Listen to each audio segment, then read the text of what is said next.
അതിന് തെളിവ് തരട്ടെ. അവിടെ ആരുടെയെങ്കിലും കയ്യിൽ നിന്ന് ഇതിനു വേണ്ടി പൈസ മേടിച്ചെന്ന് ഉണ്ടെങ്കിൽ തെളിവ് തരട്ടെ. ഞാൻ ആരുടെയും ഒരു പൈസ പോലും മേടിച്ചിട്ടില്ല. നമ്മളിത് തുടങ്ങാൻ ആലോചിച്ചപ്പോൾ തന്നെ കോടികളുടെ ബാധ്യത വരുന്നത് കൊണ്ട് നമ്മളത് കൈവിട്ടു. ഇതിൽ അന്വേഷണം വേണമെന്നാണ് മുഖ്യമന്ത്രിയോട് ആവശ്യപ്പെട്ടിരിക്കുന്നത്. അതായത് ഈ പറഞ്ഞ സംഘടനയിലെ രംഗം ആയിക്കോട്ടെ, തെളിവ് നടത്തിക്കോട്ടെ. അതിന് തെളിവ് തരട്ടെ. ആരുടെയും കയ്യിൽ നിന്ന് ഞാൻ മേടിച്ചതായിട്ട് തെളിവ് തരട്ടെ. സത്യത്തിൽ എന്താണ് സംഭവിച്ചത്? ഈ താങ്കളുടെ നേതൃത്വത്തിലുള്ള അതായത് താങ്കളും ഈ കായിക മന്ത്രിയുമായോ മുഖ്യമന്ത്രിയുമായോ ഈ കാര്യമായിട്ട് ബന്ധപ്പെട്ട് തുടക്കത്തിൽ ഇതിന്റെ സ്പോൺസർഷിപ്പുമായിട്ട് ബന്ധപ്പെട്ട് എന്തെങ്കിലും ചർച്ചകൾ നടത്തുകയോ സംസാരമോ ഉണ്ടായിട്ടുണ്ടോ? നടത്തിയിട്ടുണ്ട്. പേപ്പറിലൊക്കെ വന്നതാണല്ലോ. പേപ്പറിൽ പത്രക്കാരെല്ലാം വിളിച്ചല്ലേ അത് നടത്തിയത്. അത് പിന്നെ എങ്ങനെയാണ് അത് ഈ സംഘടനയുടെ കയ്യിൽ നിന്ന് അത് പോവുകയും മറ്റൊരാൾ സ്പോൺസർഷിപ്പ് എടുക്കുകയും ചെയ്യുന്ന ഒരു സാഹചര്യത്തിലേക്ക് എത്തിയത്?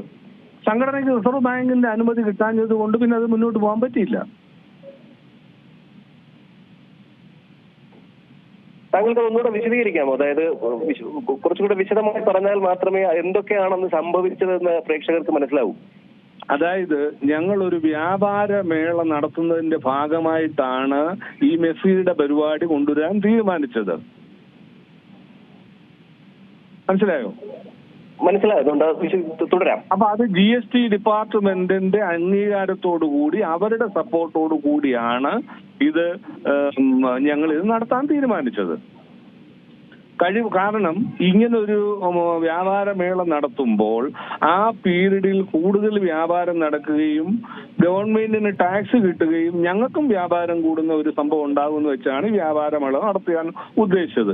അതിന്റെ ഭാഗമായി അതിന്റെ പ്രൊമോഷനായിട്ടാണ് ഈ മെസ്സിയെ കൂടെ കൊണ്ടുവരണം നമ്മൾ തീരുമാനിച്ചത്. പക്ഷെ അതിന് ഭാരിച്ച തുക വേണം.